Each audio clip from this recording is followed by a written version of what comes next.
கர்த்தர் அதிசயங்களை செய்கிறார். ஊழியங்கள் வழங்கும் ஜீவ வார்த்தை. இயேசுப்பா நாமத்திற்கு மகிமை உண்டாகட்டும். அவரே துதிக்கு மகிமைக்கு பாத்திரர். அவர் பெரிய காரியங்களை செய்து அவருக்கு துதியை வர பண்ணுவார், மகிமை உண்டாக்குவார். நான் உன்னில் மகிமைப்படுவேன் சொல்லியிருக்கிறார். நம்ம மூலம் இயேசுப்பா மகிமைப்பட போகிறார். உங்களை உயர்த்தி சாட்சிய வைக்க போகிறார். உங்கள் துக்கம் சந்தோஷமாய் மாறும். பயப்படாதீங்க. இன்றைக்கு அற்புதத்தின் நாள், விசுவாசிங்க. இன்றைய ஜீவார்த்தைக்கான வசனம் சங்கீதம் 25:12. கர்த்தருக்கு பயப்படுகிற மனுஷன் எவனோ அவனுக்கு தாம் தெரிந்து கொள்ளும் வழியை போதிப்பான்.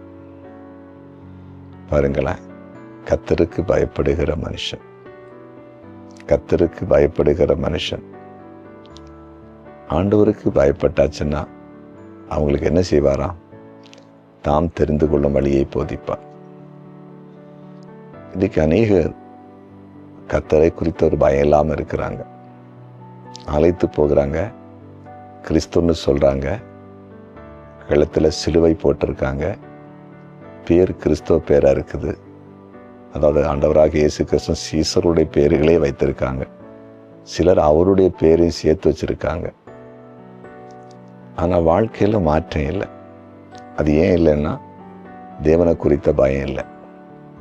ஆபிரகாமை குறித்து, ஆபிரகாம் தன்னுடைய மகனை பலி செலுத்துவதற்கு அந்த பலிபீடத்தில் கைகால்களை கட்டி படுக்க வைத்த போது வச்சுட்டு கத்தி எடுக்கும்போது தேவதூதன் சொல்கிறான், ஆபிரகாமை அவன் பிள்ளை மேலே கையை போடாதுன்னு சொல்லிட்டார். அடுத்து என்ன வார்த்தை தெரியுமா?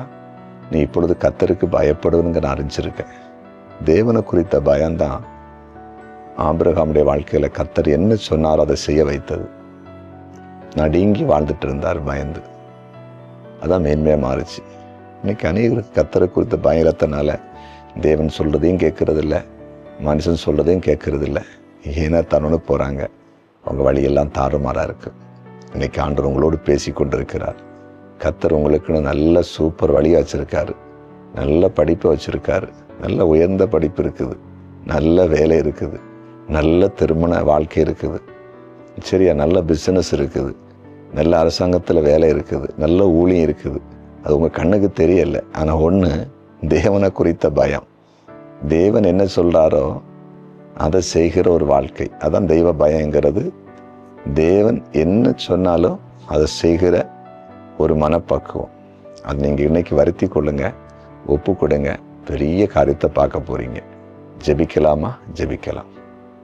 ஆமாண்டவரே, உமக்கு பயப்படுகிறவர்களுக்கு நீர் உமது வழியை போதிக்கிறீர்.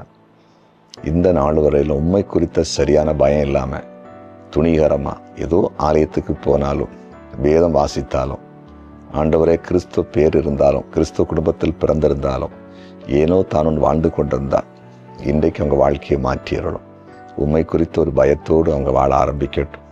நீர் இவர்களுக்காக வைத்திருக்கிற வழியை காண்பித்து மேன்மைப்படுத்துங்க.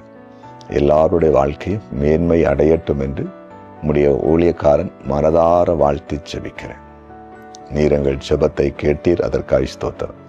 வியாதியினால் கஷ்டப்படுகிற எல்லாரையும் தொட்டு சுகமாக்குங்க. பிசாசின் பிடியில் இருக்கிற ஒவ்வொருவரையும் ஆண்டவரே நீர் விடுதலையாக்கும்படிக்கு ஜெபிக்கிறேன்.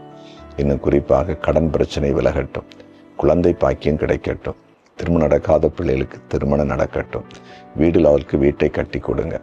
குறிப்பாக இந்த பிறந்த நாளை காணுகிற ஒவ்வொரு ஆசீர்வதியும், திருமண நாளை காணுகிற எல்லாரையும் ஆசீர்வதிச்சிருங்க. கமெண்ட் செக்ஷனில் யாரெல்லாம் தங்களுக்காக ஜெபிக்க வேண்டும் என்று ஜெப குறிப்பு அனுப்பினாங்களோ, ஏசப்பா நீங்களே அதை பார்த்து கவனித்து உடனே அவர்களுக்கு பதில் கொடும், அற்புதம் செய்யும். இயேசுவின் நாமத்தில் பிதாவே, ஆமென்.